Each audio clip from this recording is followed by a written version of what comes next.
değil ya. Şuraya çekeceğim ben aracımı da. Aracın nerede? Hayır hayır. Tam orada kalsın.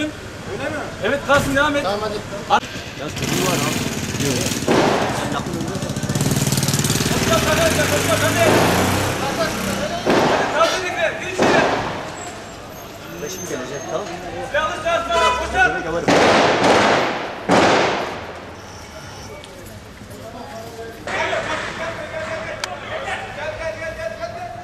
Devam et. Yürü.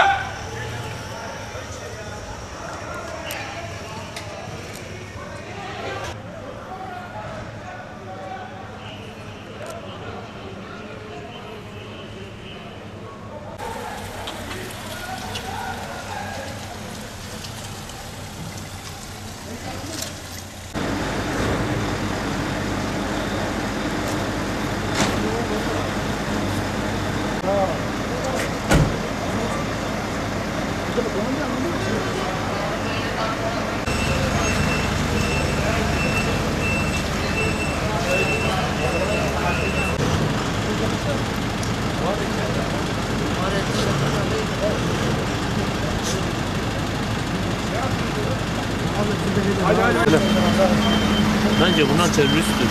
Yani kendilerini patlatacaklardı, Nevruz hazırdı. Bana göre öyle.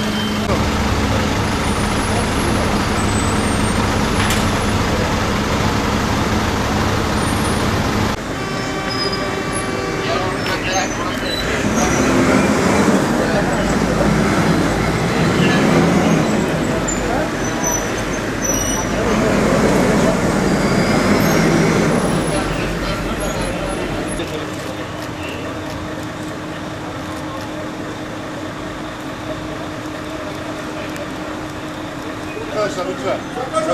Uzaklaş. Uzaklaş kardeş. Basılıyor. Lütfen.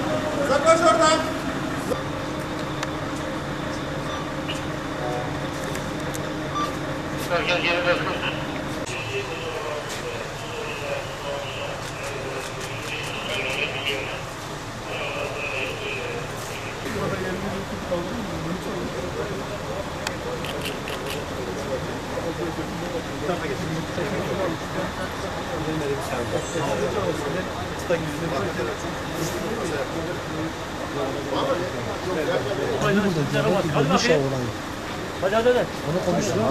Hadi beklemeyin.